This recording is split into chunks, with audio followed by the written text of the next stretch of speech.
Hello and welcome to Giving Ventures, a podcast to help you grow your giving and change the world for the better. Each episode, we share innovative charitable efforts leveraging private philanthropy to solve public problems. I'm your host, Peter Lipsett, Vice President at DonorsTrust. This show is a product of DonorsTrust, the oldest and largest donor-advised fund focused on helping conservative and libertarian donors of all capacities simplify, protect, and grow their giving. My colleagues and I talk with a lot of groups doing great work. This show lets us share a bit of what we learned with you, so you can discover new projects for your own philanthropy. How do you create the next generation of entrepreneur?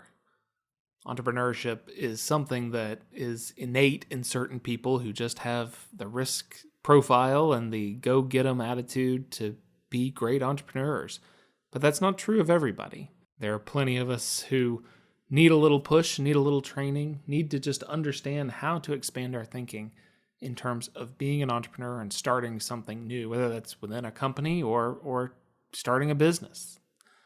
Well, I am excited today to feature two groups that are working on this frontier, Lemonade Day and Libertas Institute's Children's Entrepreneurship Market. These are two really neat programs that are offering school kids a way to build those entrepreneurship muscles, to test the waters of risk-taking and putting a product out there and seeing who's going to buy it. Both are really neat, really cool. You'll hear some similarities between the two, but also they approach things a little different as well. And I think you're really going to enjoy digging into what they are doing to really expand the thinking of kids across the country. And of course, with Connor Boyack, as you'll hear, it's more than just the entrepreneurship market. With Libertas, he's got a number of other projects like the Tuttle Twins that are pushing these same ideas. So let's jump in. The great archetype of the kid entrepreneur is one doling out ice-cold lemonade in his or her front yard. Our first guest today grabs onto that image. Lemonade Day uses the tried and true lemonade stand to instill the principles of entrepreneurship and leadership in kids across the country, and in fact across 3 countries. Since its founding in 2007, more than 1.5 million kids have taken part in Lemonade Day activities in 90-plus communities, probably more now. Nicole Cassier-Mason is the CEO of Lemonade Day and is here to talk to me. So, Nicole, why don't you give us at the high level, how does Lemonade Day work? Lemonade Day is preparing our youth for life through this unique entrepreneurial and experiential program that's infused with life skills, character development, financial and business literacy, career exploration, and mentorship. It's that beautiful, innovative hybrid model that really combines STEM, social and emotional learning, and project-based education to bring the spirit of entrepreneurship and that important growth mindset in our children, all by way of a lemonade stand. As you said, that most quintessential first business for entrepreneurs, where we package it up in a way where we're educating kids without them feeling like they're being educated. What's the origin story? I mean, how did this come about? We've had lemonade stands for a long time, so. Exactly. Well, that is not too novel of a concept. What was inspired was through our founder, Michael Holthouse. He is a Houston entrepreneur and investor that actually he invented Paranet, a computer network services company that sold to Sprint. And he actually was inspired by an experience with his daughter, who attempted to run her own lemonade stand business in hopes of growing her turtle farm. So when I say it literally started with a turtle, that is not an understatement, because his daughter found in that experience she was not quite so successful in her business venture. And Michael, our founder, discovered a major gap, not only in his own teaching of his own children, but also in the education system that was not effectively preparing children for life. As a successful businessman and kids that went to the best private schools, they were still lacking these essential concepts and skills. And so based on that gap in the education and workforce system, he heightened onto that experience and really wanted to take that and roll with that concept in a way that allowed him to partner with key players in the field. The Search Institute to align with the 40 developmental assets that are those key nutrients children need to live a successful life. and he partnered with local schools to align our curriculum with Common Core educational standards and with Boys and Girls Clubs and junior achievement. And so, what started in Houston with about 2,500 kids is now in 99 cities and soon to be 105, Wow. which is incredible. Yeah, it's a lot of growth. I mean, just since I first learned about Lemonade Day a few years ago, it just keeps on ticking along. Talk to me about that curriculum. Like, what does that look like? I mean, it builds towards this Lemonade Day. We'll talk about that in a second. But what does that curriculum, that interim period, really look like? That is those basic tenets that anyone needs to set a plan in life, business or personal, where you set a goal, you make a plan, and you work the plan. And that's around a three-pronged approach where we teach children how to spend money on themselves after they've worked hard, have a goal where you want to treat yourself, but also save for the future, open a bank account and realize the importance of investing in yourself, but also the importance of investing in your community by sharing some with a charity of your choice. I love that last piece. We love getting the charitable givers started early. We think that's really Right? important around here. Right? So We're committed. We're teaching kids capitalism isn't a bad word. You got to work hard for your money and treat yourself, but yet at the same time be good stewards of your resources and be a part of something bigger than yourself. yeah, it's funny how all those evil capitalists seem to be giving a lot of money away to support causes like that. Isn't that funny? Exactly. So, if I recall correctly, back in the day, there used to be this kind of single lemonade day, like April 25th would be the lemonade day for everybody, and every one of these 99 communities be working towards that. I think that has changed. Am I right? What does that look like? You know, the name is called Lemonade Day for a reason. What does that Lemonade Day look like now? So the day is the day that works for the individual parent and child.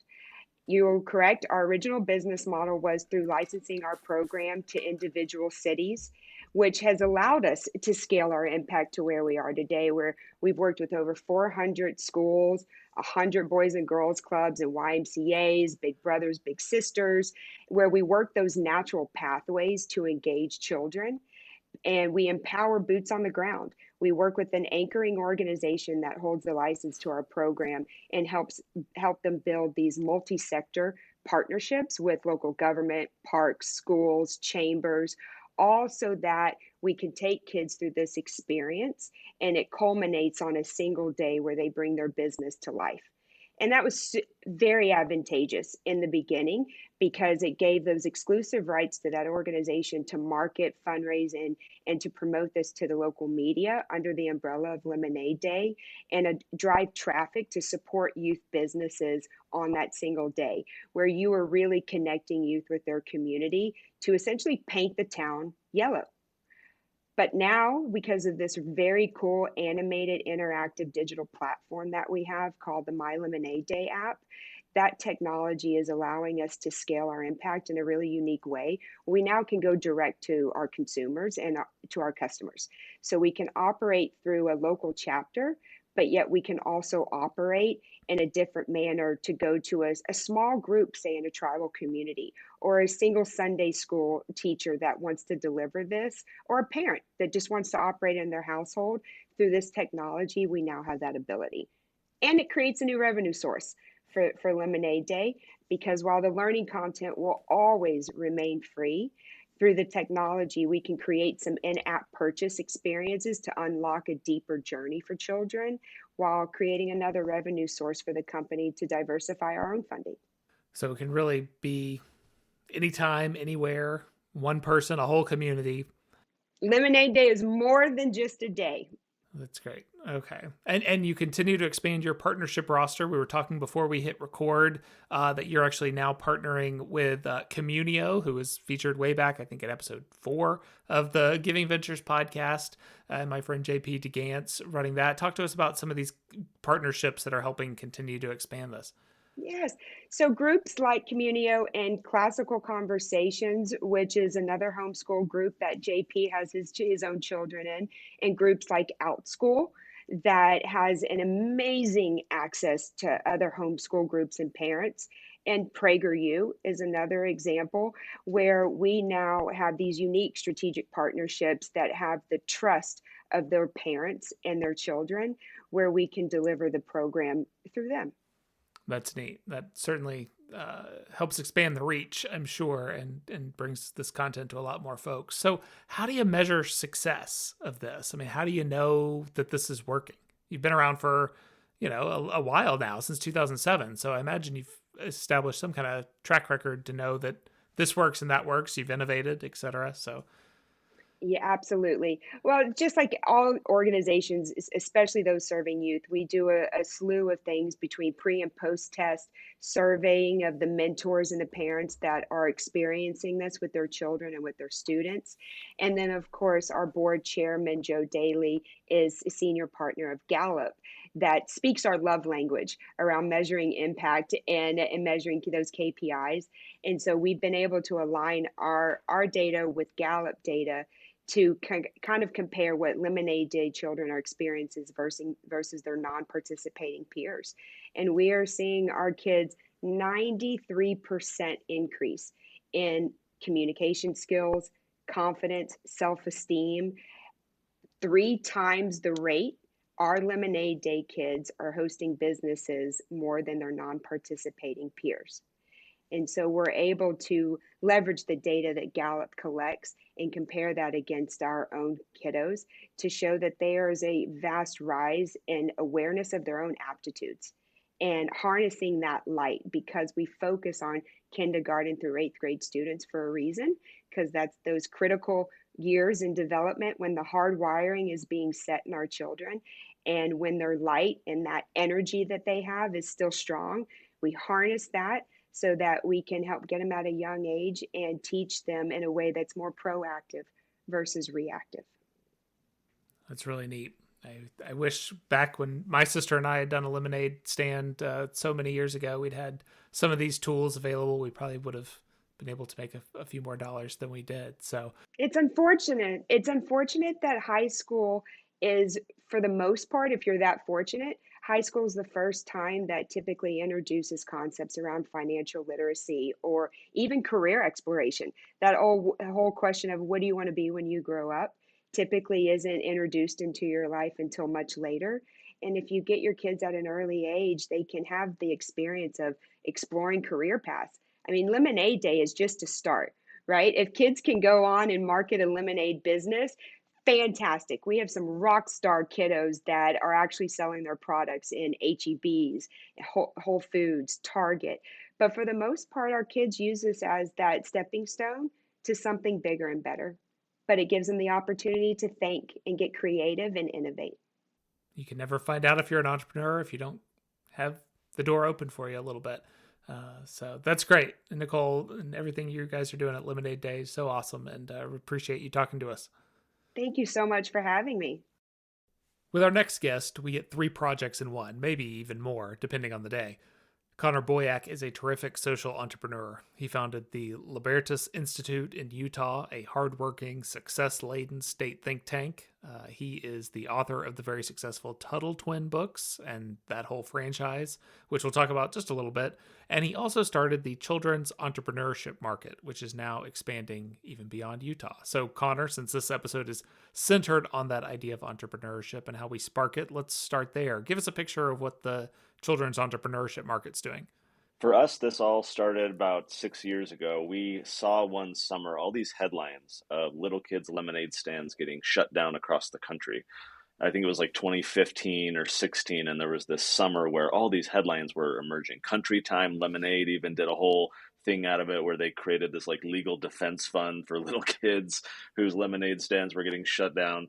So we went to our legislature and we got them to pass a law, became the first of its kind in the whole country, that says that if you're a minor, you do not need any license, any permit, no taxes, no nothing. It's a literal free market for kids, because in theory, they're all required in every other state to get a business license or a food handler's permit if they're selling, mom's cookies or whatever. So we've since helped other states pass similar laws. But after we passed that law in Utah, we thought, hey, let's celebrate this. Let's do something fun.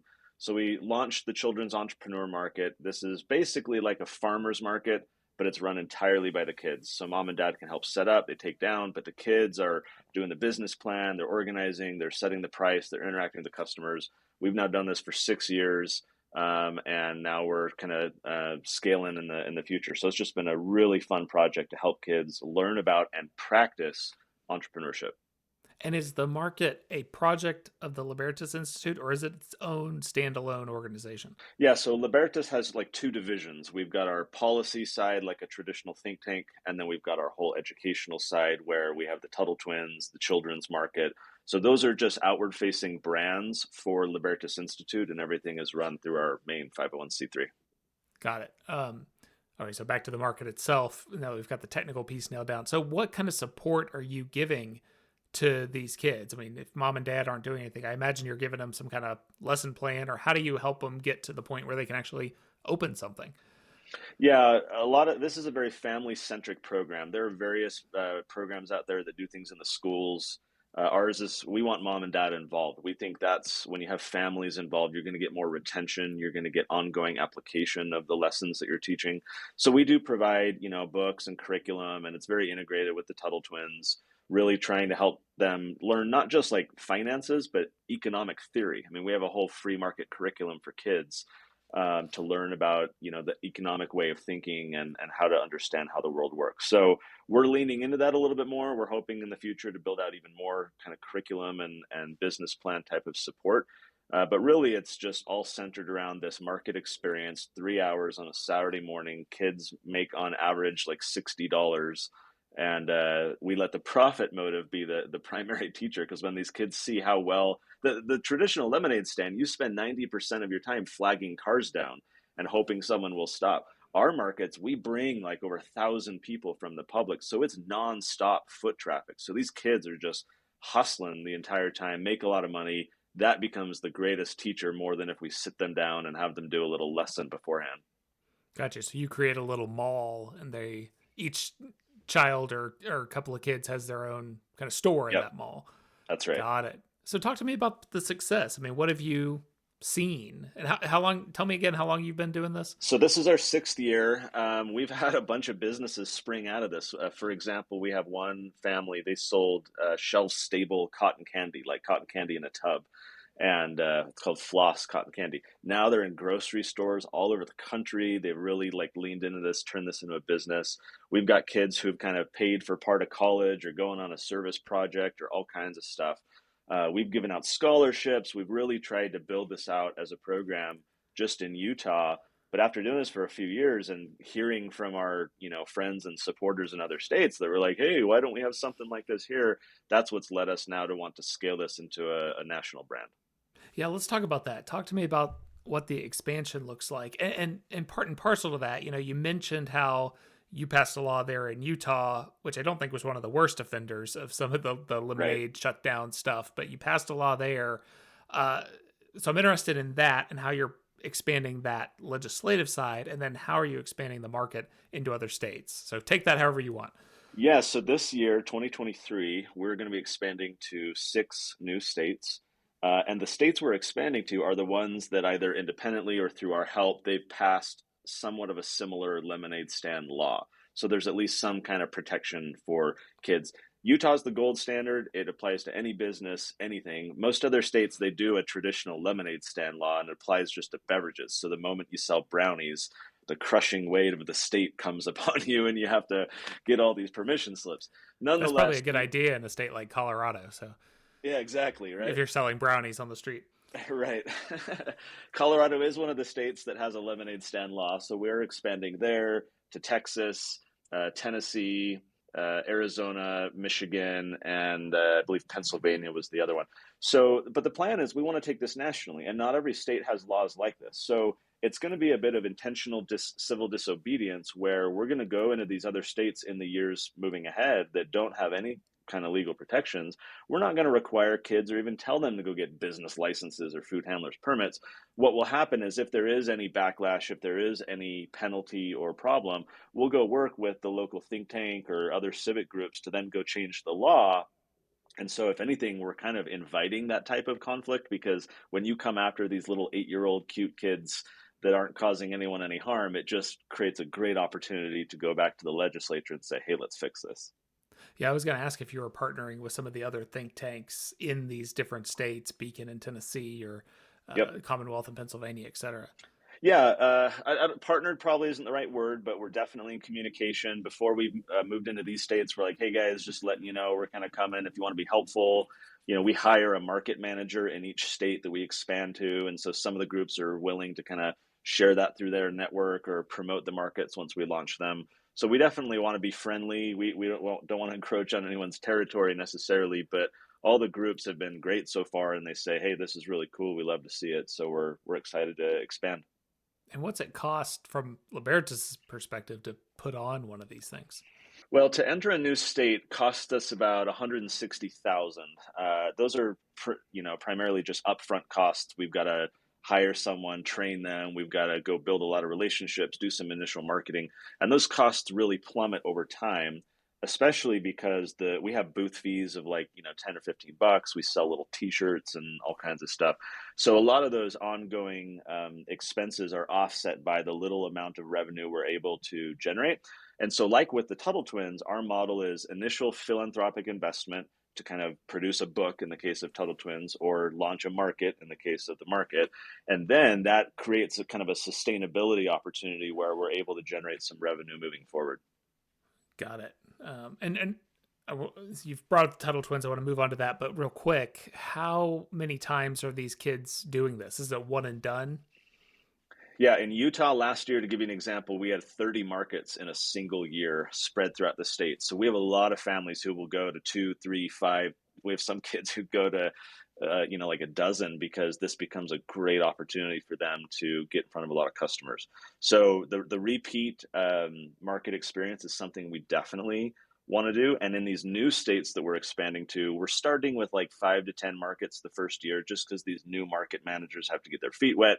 But then the goal is in subsequent years that we start expanding the number of markets so that these kids can have multiple opportunities. All right, so you write these great Tuttle Twin books, which you've alluded to, and for those who haven't seen them, they essentially retell important books from the canon of free market thought: Bastiat's The Law, Atlas Shrugged, The Road to Serfdom. You just did Jordan Peterson's 12 Rules for Life, and you do it in a way that's actually digestible to, well, frankly, to my elementary school age girls and that kind of target market. So we could do a whole separate interview on that project. Maybe one day we will. But briefly, how do the Tuttle Twins fit into this effort to expand entrepreneurship? Well, our struggle as think tanks and civic groups is always that we're trying to reach adults or maybe young people, but by then their worldview is often very set, and so it's very difficult to get someone to change their mind or their behavior or think entrepreneurially, let alone act entrepreneurially, if they don't have that upbringing, if they haven't been exposed at a young age. So for us, the Tuttle Twins is really an opportunity to reach the rising generation through their parents, through schools as well, and say, here are some ideas about how the world works. Here are some opportunities of what direction your life can take.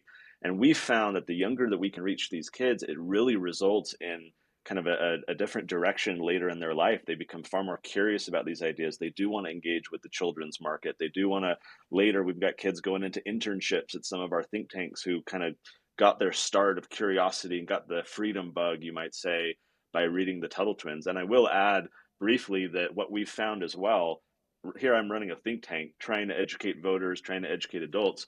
I have found no better way to educate adults about the philosophy of freedom than to give them a children's book. If I give the average mom or dad economics in one lesson, ain't no way they're reading it. Like maybe sub 1% would actually read it. But if I say, hey, would it be important for you to help your kids understand, entrepreneurship or economics? Oh yeah. And so the barrier comes down, right?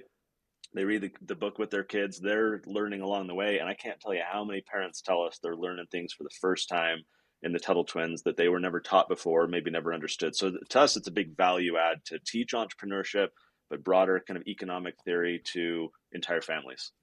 Well, Connor, I think the stuff you all do at Libertas with all these different arms and tentacles, from getting good laws passed, you just got a big ESA, Education Savings Account law, passed in Utah this year, working with some other groups there. I mean, that's phenomenal stuff. But to teach this side of it as well and kind of really create this whole person out of all of your work. It's just phenomenal. So Connor, thank you for all you're doing.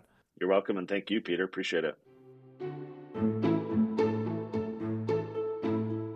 Well, if you're listening to this podcast, you probably think, as I do, that we can't wait for the state to come up with the next great innovation. We need new ideas from new risk takers, new visionaries. And as much as we tell our kids they can be anything they want, they still need to be equipped with the tools and the mental models to take risks and explore and try new things, to build those entrepreneurial muscles. The more kids exposed to the opportunities offered by Lemonade Day and the children's entrepreneurship market, or who might just flip through a Tuttle Twins book, well, the better off we'll all be going into the future. We have links to these projects in the show notes, and if you're really fired up, then email me at tellmemore@DonorsTrust.org so I can connect you to these leaders. You can email me at that same address with any feedback you have. We are always delighted to hear from you, hear ideas of what you'd like to hear about, how we can continue to improve, etc. Well, that is it for this episode, but we have some really terrific stuff coming up in the next few weeks. Make sure you are subscribed so you get those shows directly into your podcast feed. And until next time, thank you for being a giver. Let's talk more soon.